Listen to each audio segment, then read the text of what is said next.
Hello students, very good morning. आज हम discuss करेंगे क्रॉपिंग पैटर्न के बारे में। तो सबसे पहले देखो, क्रॉपिंग पैटर्न क्या होता है। They are the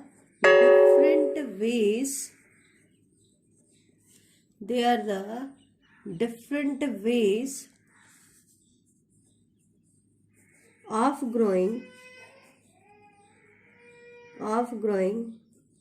crop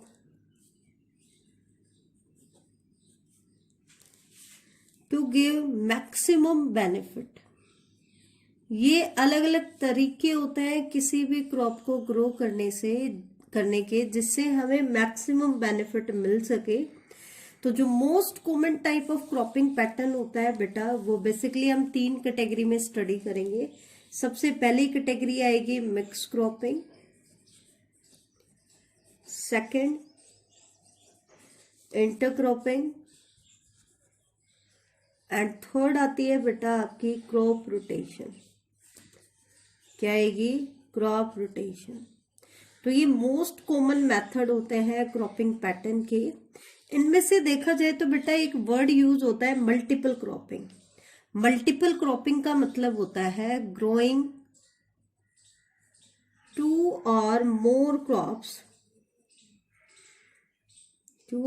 crops on the same piece of land।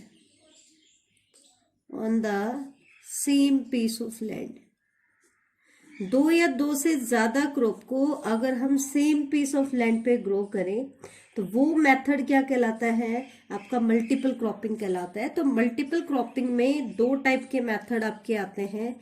एक तो आता है मिक्स क्रॉपिंग और एक आता है इंटरक्रॉपिंग। तो ये जो 2 मेथड हैं, इनके अंदर हम 2 या 2 से ज्यादा टाइप के क्रॉप्स को ग्रो करके लगाते हैं उनको, इसलिए ये मल्टीपल क्रॉपिंग के 2 पार्ट हैं। ठीक है, तो एक एक करके हम इनको स्टडी करेंगे। सबसे पहले हम ले लेते हैं mix cropping.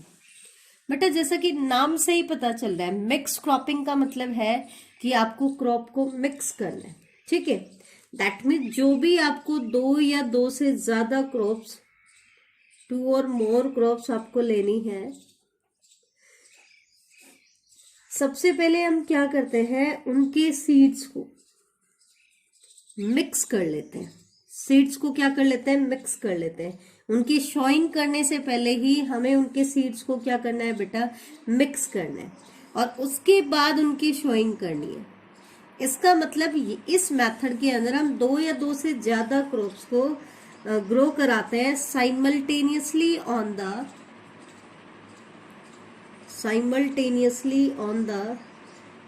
Same piece of land.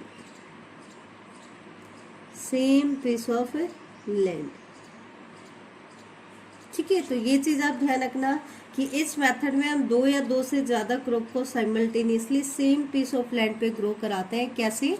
जो भी क्रॉप आपको ग्रो करानी है, उनके सीड्स आपने लिए, उनको पहले ही मिक्स कर देंगे और उसके बाद उनकी शोइंग करेंगे। अब हम इसके एग्जाम्पल्स की बात करें कि किन किन क्रॉप्स को हम मिक्स करके लगा सकते हैं, तो आपकी एनसीईआरटी के एग्जाम्पल अगर हम दें तो हम व्हीट और ग्राम के सीड्स को मिक्स करके मिक्स क्रॉपिंग करा सकते हैं, या फिर व्हीट और मस्टर्ड के सीड्स को मिक्स करके ग्रो करा सकते हैं। इवन ग्राउंडनट एंड सनफ्लावर को मिक्स करके लगा सकते हैं। ग्राउंडनट एंड सनफ्लावर, ये 3 एग्जाम्पल तो आपकी एनसीईआरटी ने दिए हैं। ये कॉम्बिनेशंस आपको याद होने चाहिए। हम किसी भी क्रॉप को किसी के साथ भी ग्रो नहीं करते हैं बेटा, ये चीज ध्यान रखना। हमें काफी सारी चीजें ध्यान रखनी होती हैं, क्या क्या रखेंगे वो मैं आगे डिस्कस करूंगी।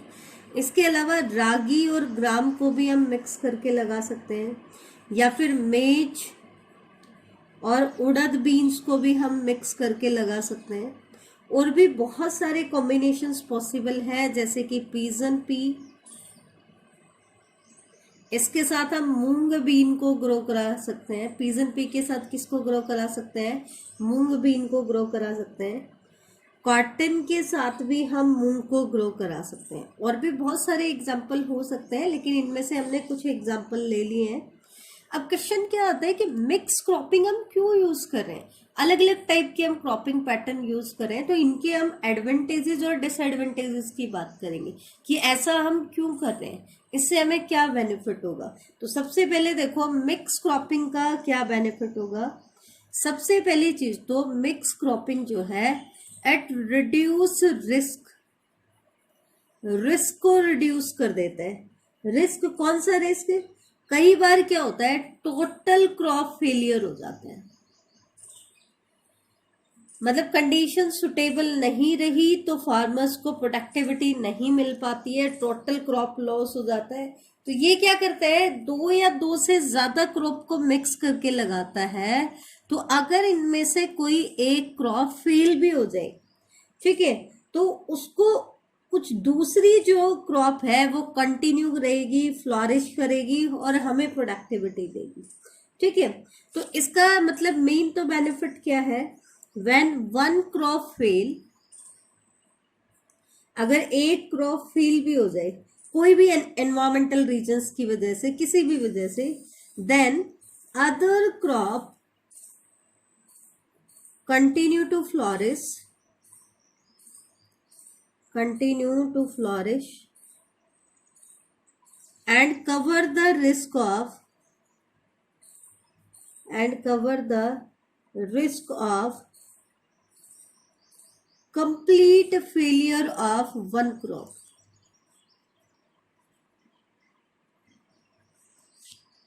एक क्रॉप के कंप्लीट फेलियर को क्या कर देती है, कवर अप कर देती है, क्योंकि दूसरी क्रॉप हमारी ग्रो कर जाएगी। तो इससे क्या होगा बेटा कि टोटल लॉस नहीं होगा। तो ये इसकी सबसे बड़ी एडवांटेज है, ये चीज आप ध्यान रखना। नेक्स्ट क्या है, जब हम दो या दो से ज्यादा क्रॉप्स को ग्रो करा रहे हैं तो इस तरीके से ग्रो करा रहे हैं कि सारी क्रॉप एक ही टाइप के न्यूट्रिएंट्स को यूज अप ना करें। तो इससे क्या होगा, improvement in soil fertility. Soil की फर्टिलिटी में क्या होगा, इम्प्रूवमेंट होगा, सोइल की फर्टिलिटी एग्जॉस्ट नहीं होगी। ठीक है, और इसमें इम्प्रूवमेंट खास करके आप एक चीज देख भी रहे होगे कि हम साथ में लेग्यूमिनस क्रॉप को मोस्टली ग्रो करा रहे हैं। किसको ग्रो करा रहे हैं, लेग्यूमिनस क्रॉप को। तो इसलिए भी उनकी सोइल की फर्टिलिटी में इम्प्रूवमेंट होता है, क्योंकि लेग्यूमिनस जो क्रॉप होती है उनकी रूट्स के अंदर आपको नोड्यूल्स देखने को मिलेंगे। क्या मिलेंगे, नोड्यूल्स। और नोड्यूल्स में नाइट्रोजन फिक्सिंग बैक्टीरिया होता है जो एटमॉस्फेयर, मतलब जो नाइट्रोजन को उस फॉर्म में कन्वर्ट करता है जिस फॉर्म में प्लांट उसको एब्जॉर्ब करते हैं। नाइट्रीफाइंग बैक्टीरिया होते हैं। ठीक है, तो ये आप इम्पोर्टेंस इसकी रहती है कि ये सॉइल फर्टिलिटी को बढ़ाता है। दूसरी चीज एडवांटेज इसकी नेक्स्ट क्या है, अब सोइल की फर्टिलिटी बढ़ेगी तो ऑलमोस्ट ये किसको इंक्रीज करेगा, प्लांट की इल्ड भी क्या होगी, ज्यादा होगी। ठीक है, तो ये इसकी एडवांटेज है। और अगर हम देखें, ठीक है, और अगर हम देखें तो हम दो या दो से ज्यादा टाइप की क्रॉप्स को ग्रो करा रहे हैं तो हम सोइल का ऑप्टिमम यूटिलाइजेशन कर पा रहे हैं। ऑप्टिमम यूटिलाइजेशन कैसे कर पा रहे हैं, एक क्रॉप सोइल के किसी डिफरेंट लेयर से एब्जॉर्ब कर रही है न्यूट्रिएंट्स को, और दूसरी लेयर किसी और दूसरा प्लांट जो है वो किसी और लेयर से न्यूट्रिएंट्स को एब्जॉर्ब कर रहा है। तो डिफरेंट लेयर से सोइल के हम न्यूट्रिएंट्स को यूज कर रहे हैं, तो सोइल के अंदर जो न्यूट्रिएंट्स हैं उनका हम ऑप्टिमम यूटिलाइजेशन कर पा रहे हैं। नेक्स्ट इसकी एडवांटेज क्या है, इट रिड्यूस द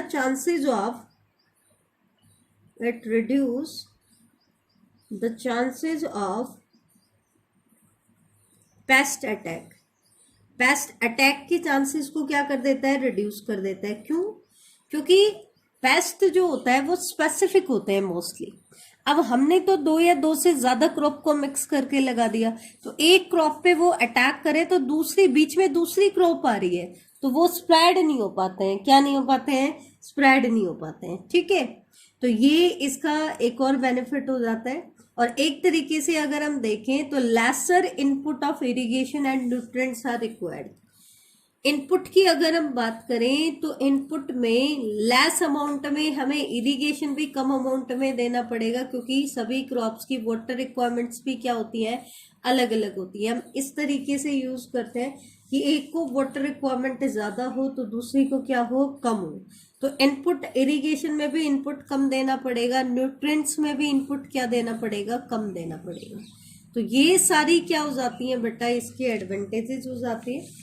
अब हम देख लेते हैं इसके डिसएडवांटेज क्या है। कुछ इसके डिसएडवांटेजेस भी हैं। तो डिसएडवांटेजेस क्या है बेटा, अब हमने दो या दो से ज्यादा क्रॉप को मिक्स कर दिया। क्या कर दिया, मिक्स कर दिया। अब एक प्लांट आपका इस टाइप का है, दूसरा इस टाइप का है, तीसरा फिर ऐसा ही हो गया, चौथा फिर ऐसा हो गया। तो that means we are facing very difficulty during applying fertilizer and pesticides। क्यों? क्योंकि इस प्लांट पे अलग टाइप का आपका पेस्ट अटैक करता है, इन पे अलग टाइप के पेस्ट अटैक करेंगे, इनकी न्यूट्रिएंट की रिक्वायरमेंट अलग है, इनकी न्यूट्रिएंट की रिक्वायरमेंट क्या है, अलग है। कोई सिस्टमेटिक पैटर्न नहीं है, क्रॉप ऐसे ही मिक्स करके हमने ग्रो कराई जा रही है। तो इनको फर्टिलाइजर को अप्लाई करना और पेस्टिसाइड्स को अप्लाई करना क्या होता है, फार्मर्स के लिए डिफिकल्ट होता है। और सेम प्रॉब्लम हमें आएगी कब, हार्वेस्टिंग और थ्रेसिंग में। अगर मान लो हमने ग्राम लगाया है और मस्टर्ड लगाया है, तो ग्राम के साथ मस्टर्ड मिक्स हो रहा है, तो हम कैसे सेपरेट करेंगे, कैसे उनकी हार्वेस्टिंग करेंगे और कैसे उनकी थ्रेसिंग करेंगे। तो it was also not an easy task. तो ये है इसके डिसएडवांटेजेस। अब हम देख लेते हैं कि हम ऐसे ही रैंडमली किन्हीं भी दो क्रॉप्स को सेलेक्ट नहीं करते हैं। सिलेक्शन के कुछ क्राइटेरिया होते हैं। पहला क्राइटेरिया क्या है, डिफरेंट ग्रोथ पैटर्न, कि जो आप दो डिफरेंट टाइप के क्रॉप्स को यूज कर रहे हो या दो से ज्यादा क्रॉप्स को यूज कर रहे हो, तो उनका ग्रोथ पैटर्न क्या होना चाहिए, डिफरेंट होना चाहिए। ठीक है, सबसे पहली चीज। तो दूसरा इसका क्राइटेरिया क्या होगा, different water and nutrient requirement. उन सभी क्रॉप्स की वाटर और न्यूट्रिएंट रिक्वायरमेंट भी क्या होनी चाहिए, डिफरेंट होनी चाहिए। ऐसा ना हो कि आप ऐसी क्रॉप्स को यूज कर रहे हो जो दोनों ही, जिनको लार्ज क्वांटिटी में वाटर चाहिए या दोनों को ही सेम टाइप के न्यूट्रिएंट चाहिए, तो सोइल की फर्टिलिटी धीरे धीरे क्या हो जाएगी, रिड्यूस हो जाएगी और विल्टिंग के साइन भी आने शुरू हो जाएंगे। ठीक है, तो उनकी वाटर की रिक्वायरमेंट और न्यूट्रिएंट की रिक्वायरमेंट भी क्या होनी चाहिए, अलग अलग। तीसरा, उनका रूट पैटर्न भी अलग अलग होना चाहिए। रूट पैटर्न भी कैसा होना चाहिए, अलग अलग। मान लो एक क्रॉप सोइल की इस लेयर से न्यूट्रिएंट और वाटर को एब्जॉर्ब करिए, तो दूसरी डीपली सिटेड रूट की होनी चाहिए, ताकि वो सोइल की डिफरेंट डिफरेंट लेयर से वाटर और मिनरल्स को क्या कर सके, एब्जॉर्ब कर सके। ठीक है, नेक्स्ट आपको क्या ध्यान रखना है, they don't have common paste and pathogen. उनके पेस्ट और पैथोजन भी कॉमन नहीं होने चाहिए। क्यों कॉमन नहीं होने चाहिए, अगर मान लो इस क्रॉप पे एक पेस्ट ने अटैक किया और सेम पेस्ट इनके ऊपर भी अटैक कर सकता है, तो डिजीज पैथोजन अटैक की वजह से ही हमारी क्रॉप क्या हो जाएगी, लॉस्ट हो जाएगी। तो फिर हमें इस मेथड का, तो उस केस में भी टोटल फेलियर हो जाएगा। तो आपको ध्यान रखना है कि दोनों के पेस्ट और पैथोजन भी कॉमन नहीं होने चाहिए। ठीक है, दूसरा क्या है, इसका एक चीज और ध्यान रखी जाती है कि waste material from one crop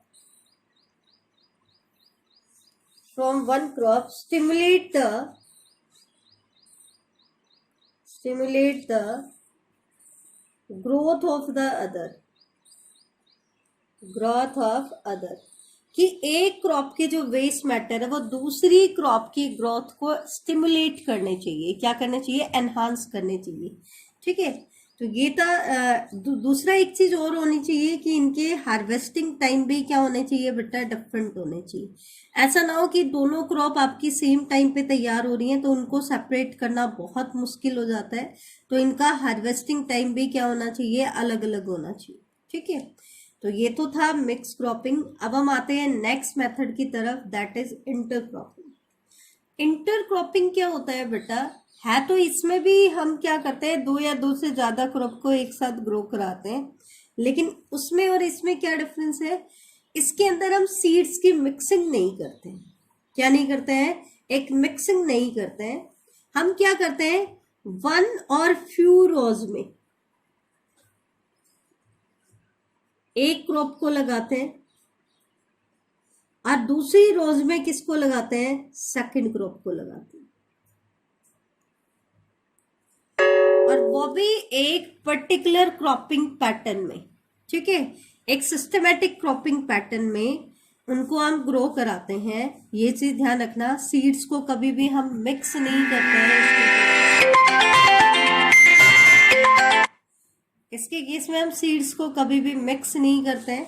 जैसे कि अगर मैं बात करूं तो ये देखो, हमने यहाँ पे एक क्रॉप की एक रो बना दी, फिर बीच में दूसरी क्रॉप की रो बना दी, फिर पहले वाली क्रॉप फिर से रिपीट होगी, फिर दूसरी क्रॉप की रो बना दी, या फिर हम दो दो लेयर भी बना सकते हैं। जैसे इसकी हमने दो रो बना दी, उसके बाद दो रो हमने किसकी बना दी, दूसरी क्रॉप की बना दी। तो कोई भी स्पेसिफिक पैटर्न में हम क्रॉप को ग्रो करा सकते हैं, लेकिन इसके लिए हम एक स्पेसिफिक पैटर्न को यूज करते हैं। तो ये मेथड जो कहलाता है, ये कहलाता है इंटरक्रॉपिंग।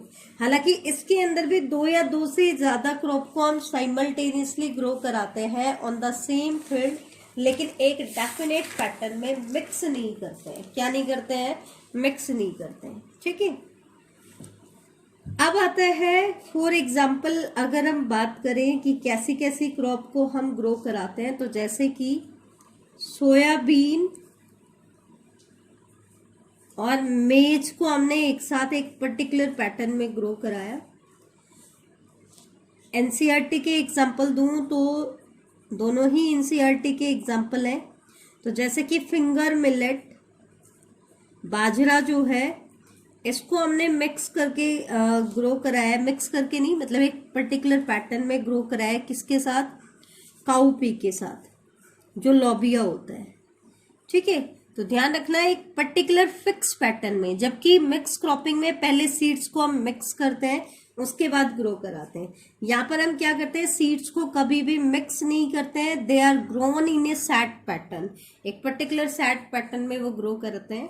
अब आते हैं कि यहाँ पर क्राइटेरिया क्या होने चाहिए क्रॉप की। तो मैक्सिमम चीजें तो वही है जो वहां पे भी थी। क्या, पहला क्राइटेरिया है डिफरेंट न्यूट्रिएंट रिक्वायरमेंट, कि इनकी न्यूट्रिएंट रिक्वायरमेंट क्या होनी चाहिए, डिफरेंट होनी चाहिए। वो हमने वहां पे भी किया था। ऐसा क्यों, ताकि न्यूट्रिएंट्स जो हम सप्लाई कर रहे हैं उनका मैक्सिमम यूटिलाइजेशन हो सके। ठीक है, और इससे क्या होता है कि उनके पेस्ट और पैथोजन भी क्या होने चाहिए, डिफरेंट होने चाहिए, जैसे कि हमने वहां पे भी स्टडी किया था। तो वो पेस्ट और पैथोजन को, पेस्ट एंड डिजीज को स्प्रेड होने से रोकेगा। ठीक है, उनकी स्प्रेडिंग को क्या करेगा, रोक देगा। क्यों रोक देगा, क्योंकि मान लो इस क्रॉप पे कोई पेस्ट अटैक कर रहा है, तो ये सिर्फ दो ही रो को अटैक कर पाएगा। बीच में आपकी दूसरी क्रॉप आ जाती है, तो वो दूसरी क्रॉप के ऊपर तो वो अटैक कर नहीं सकता। तो यहाँ अटैक नहीं कर सकता, तो वो इन क्रॉप्स को अफेक्ट नहीं कर पाएगा। तो it also prevent pest and disease from spreading to all the plants belonging to one crop in a field. इसका मतलब क्या है, दोनों ही क्रॉप आपको बेटर रिटर्न देंगी। क्या देंगी, दोनों ही। क्यों, क्योंकि इसका कुछ एरिया तो मान लो स्पॉइल कर दे, लेकिन बाकी तो ये क्रॉप क्या रहेगी, प्रोटेक्टेड रहेगी। ठीक है, तो ये चीज ध्यान रखना। ठीक है, स्पेसिफिक इसका एक और बेनिफिट है, जो ड्रॉबैक हमारी मिक्स क्रॉपिंग में थी कि फर्टिलाइजर को और पेस्टिसाइड को अप्लाई करना मुश्किल था, क्योंकि हमने ऐसे मिक्स करके प्लांट को ग्रो कराया था। लेकिन यहाँ पे फर्टिलाइजर को और पेस्टिसाइड को अप्लाई करना बहुत आसान है। कैसे, क्योंकि हमने एक फिक्स पैटर्न में ग्रो कराया। तो इसके लिए जो फर्टिलाइजर चाहिए हम इस पे स्प्रेड करेंगे, फिर इस पे आ जाएंगे। ऐसे ही इनके ऊपर अलग टाइप के फर्टिलाइजर और पेस्टिसाइड अप्लाई होंगे, तो उनको अप्लाई करना भी इजी है। और सेम आपका हार्वेस्टिंग और थ्रेसिंग करना भी क्या है, इजी है। हम उनको सेपरेटली हार्वेस्ट और उसकी थ्रेसिंग कर पाएंगे। ठीक है, और साथ में ये क्या करेगा, इंक्रीज प्रोडक्टिविटी। हालांकि मिक्स क्रॉपिंग के कुछ बेनिफिट थे, लेकिन उसकी कुछ ड्रॉबैक भी थी। उन ड्रॉबैक्स को किसने पूरा कर दिया? इंटरक्रॉपिंग ने पूरा कर दिया। ठीक है, अब आते हैं इसकी ये तो हमने इसके बारे में पढ़ लिया कि इसकी एडवांटेजेस क्या थी मेनली, ये हम देख चुके हैं। अब हम बात कर लेते हैं इसके डिसएडवांटेजेस की। तो इसकी अगर हम डिसएडवांटेजेस की बात करें तो इसके केस में रिक्वायरमेंट ऑफ इनपुट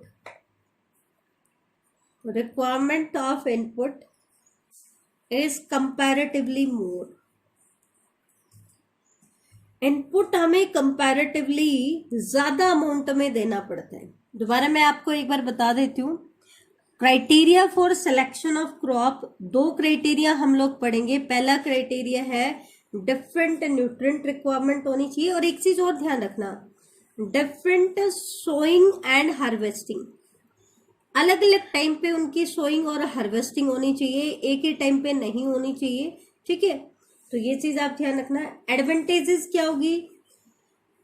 एडवांटेजेस क्या है कि जो हम क्रॉप यूज कर रहे हैं उनकी न्यूट्रिएंट रिक्वायरमेंट क्या है, अलग अलग है, हम इस हिसाब से सिलेक्शन कर रहे हैं। पेस्ट और डिजीज का जो स्प्रेडिंग हो रहा है वो उसको रोक रहे हैं, साथ में प्रोडक्टिविटी बढ़ा रहे हैं। ठीक है, तो ये एक उनकी थ्रेसिंग करना, उनकी हार्वेस्टिंग करना सेपरेटली पॉसिबल है। ठीक है, क्योंकि यहाँ पर हम कोई भी मिक्सिंग नहीं कर रहे हैं दोनों क्रॉप की, प्रोडक्टिविटी को भी बढ़ा रहे हैं, पेस्टिसाइड और फर्टिलाइजर को अप्लाई करना भी क्या है, इजी है। तो ये है बेटा आपके इंटरक्रॉपिंग के बारे में। अब हम आते हैं क्रॉप रोटेशन के बारे में। किसके बारे में ले लेते हैं? Crop rotation. ठीक है, तो ये आपका लास्ट पार्ट है क्रॉप रोटेशन का, तो ये देख लो। क्रॉप रोटेशन क्या होता है? ये थोड़ा सा डिफरेंट टाइप का मेथड है। इसके अंदर एक पर्टिकुलर टाइम में हम सिर्फ एक ही टाइप की क्रॉप ग्रो कराते हैं। ठीक है, लेकिन इसमें हम क्या करते हैं? Growing of different crops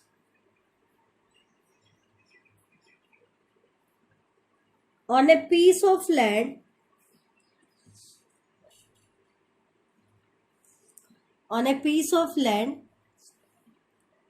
in a pre-planned succession.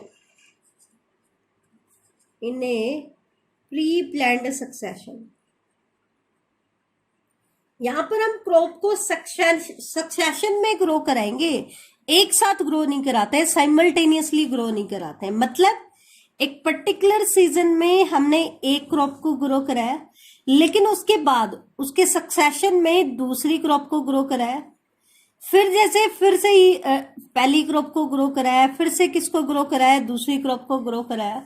तो एक प्री प्लान्ड सक्सेशन में हम डिफरेंट क्रॉप को एक ही पीस ऑफ लैंड पे ग्रो कराते हैं, लेकिन टाइमिंग्स क्या होते हैं? अलग अलग। मिक्स क्रॉपिंग और इंटर क्रॉपिंग में एक ही लैंड एरिया पे ग्रो करा रहे थे, और वो भी साइमल्टेनियसली ग्रो करा रहे थे। कैसे ग्रो करा रहे थे? साइमल्टेनियसली। ठीक है, तो ड्यूरेशन के बेसिस पर कि कौन सी क्रॉप कितना ड्यूरेशन लेती है, क्रॉप रोटेशन जो है वो डिफरेंट कॉम्बिनेशंस में की जाती है। जैसे आगे हम पढ़ेंगे 1 ईयर रोटेशन, 2 ईयर रोटेशन। तो सबसे पहले हम देख लेते हैं क्राइटेरिया क्या होंगे। हम किसी भी क्रॉप को कैसे डिसाइड करेंगे कि क्रॉप रोटेशन के लिए हमें कैसी क्रॉप को सिलेक्ट करना है। ठीक है, एक हार्वेस्टिंग हमने ले ली है, तो उसके बाद हम कौन सी क्रॉप को ग्रो कराए सक्सेशन में, तो वो किसके ऊपर डिपेंड करता है? एक तो क्राइटेरिया होता है अवेलेबिलिटी ऑफ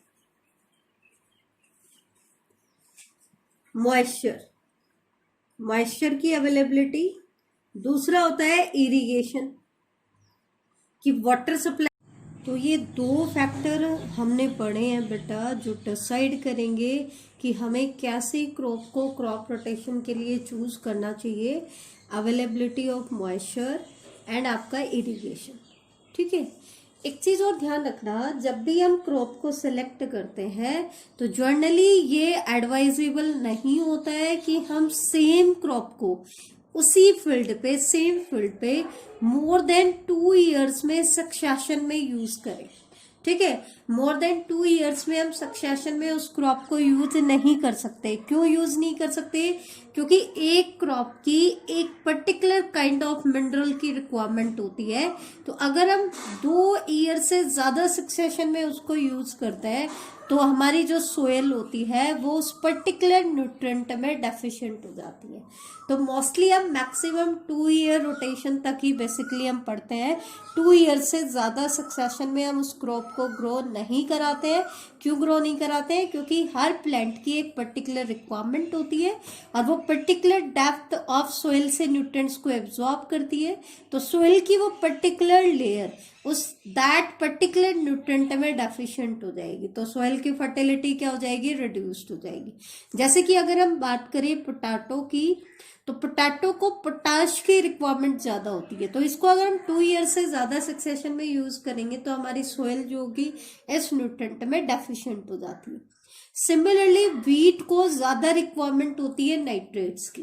तो इसलिए हमें ये ध्यान रखना होता है क्रॉप रोटेशन के दौरान। अब हम आते हैं क्रॉप रोटेशन के टाइप्स। तो अगर क्रॉप रोटेशन को प्रॉपरली किया जाए तो 2 और 3 क्रॉप्स को हम एक ईयर में गुड हार्वेस्ट के साथ ग्रो कर सकते हैं।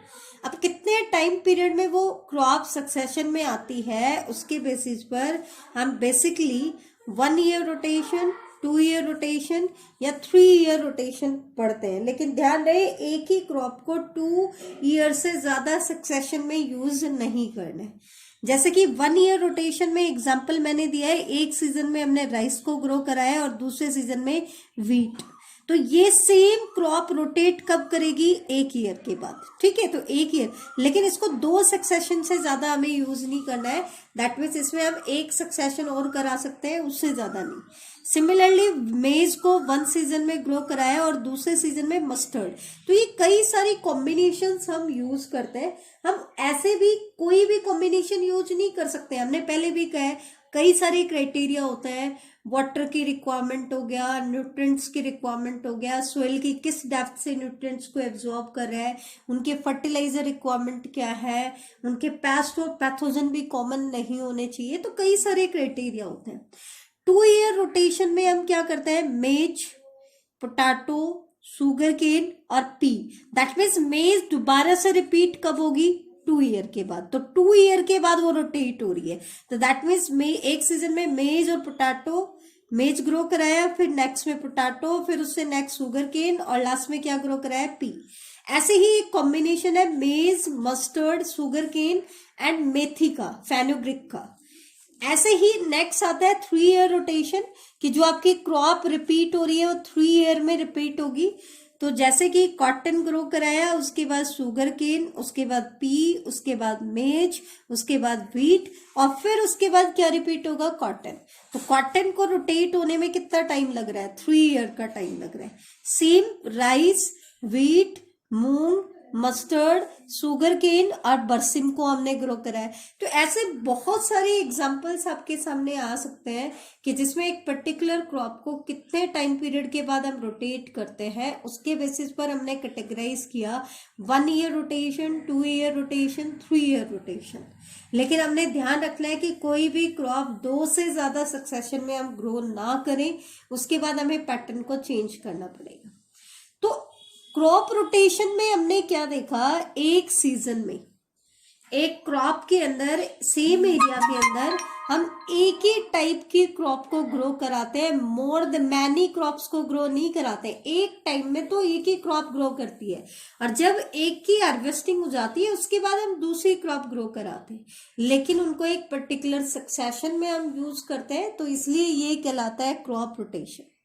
अब आते हैं क्रॉप रोटेशन की क्या एडवांटेजेस हैं। तो क्रॉप रोटेशन की एडवांटेज क्या है? Minimize attack of insect and pest. क्यों? एक सीजन में हमने जो क्रॉप यूज की तो नेक्स्ट सीजन में कोई और क्रॉप ग्रो हम करा रहे हैं, तो इसके पेस्ट इसके ऊपर अटैक नहीं करेंगे तो उनको होस्ट नहीं मिलेगा, तो पेस्ट की क्या हो जाएगी? डेथ हो जाएगी। ठीक है, तो ये भी क्या करता है? इंसेक्ट और पेस्ट के अटैक को मिनिमाइज करता है। दूसरा क्या है?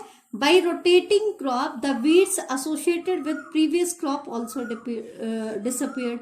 एक सीजन में हमने कोई और क्रॉप ग्रो कराई तो उस दौरान अगर कोई वीड बन गया है तो जब हम दूसरी क्रॉप बनाएंगे तो वो वीड उसके साथ ग्रो नहीं कर पाएंगे, क्योंकि वीड क्या करते हैं, उसके साथ न्यूट्रिएंट के साथ कंपटीशन करते हैं। अब दोनों की न्यूट्रिएंट रिक्वायरमेंट सेम नहीं है तो वीड इसके साथ कम्पीट नहीं कर पाएंगे, तो वीड भी क्या हो जाते हैं, डिसअपियर हो जाते हैं। सोइल की फर्टिलिटी भी बढ़ाता है, क्योंकि दोनों क्रॉप की न्यूट्रिएंट रिक्वायरमेंट क्या होती है, अलग अलग होती है, ठीक है। और दूसरा क्या होता है, जनरली क्या होता है कि जब हम एक क्रॉप ग्रो करा लेते हैं और उसके बाद हमें सेम क्रॉप को ग्रो कराना होता है तो बीच में कुछ टाइम के लिए हमें लैंड को फ्री छोड़ना होता है ताकि सोइल अपने आप को क्या कर ले, दोबारा से मेंटेन कर ले, न्यूट्रिएंट की क्वालिटी को दोबारा से रीएस्टेब्लिश कर ले। लेकिन अगर हम क्रॉप रोटेशन करेंगे तो हमें कभी भी फील्ड को कल्टीवेशन के लिए पहले बीच में फ्री नहीं छोड़ना पड़ेगा, ठीक है। तो फ्री नहीं छोड़ेंगे तो हम सोइल का मैक्सिमम यूटिलाइजेशन कर रहे हैं, तो फार्मर्स की इनकम भी क्या हो जाएगी, इंक्रीज हो जाएगी। तो बेटा इंपॉर्टेंट टॉपिक है क्रॉप पैटर्न जो है, क्रॉपिंग पैटर्न जो है। तो 3 क्रॉपिंग पैटर्न हमने पढ़े, mix cropping, inter cropping and crop rotation. तीनों को अगर हम कंपेयर करें तो पहला पॉइंट क्या डिफरेंस में आता है बेटा कि क्रॉप रोटेशन में तो एक सीजन में हम एक साथ एक ही टाइप की क्रॉप ग्रो कराते हैं, ठीक है। जबकि मिक्स क्रॉपिंग और इंटर क्रॉपिंग में हम 2 और मोर देन 2 क्रॉप्स को एक साथ ग्रो कराते हैं सेम फील्ड पे सेम टाइम, ठीक है। नेक्स्ट क्या होता है, सेकेंड डिफरेंस क्या है, मिक्स क्रॉपिंग और इंटर क्रॉपिंग में क्या डिफरेंस है। मिक्स क्रॉपिंग में हम पहले सीड्स को मिक्स कर देते हैं और वो ऐसे ही रैंडमली ग्रो करते हैं प्लांट, जबकि इंटर क्रॉपिंग में क्या होता है बेटा, एक पर्टिकुलर पैटर्न में हम प्लांट्स को ग्रो कराते हैं, उनके सीड्स की हम मिक्सिंग नहीं करते हैं। तो ये था आपका क्रॉपिंग पैटर्न का टॉपिक, इंपॉर्टेंट है, इसको अच्छे से रिवाइज करना। थैंक यू बेटा।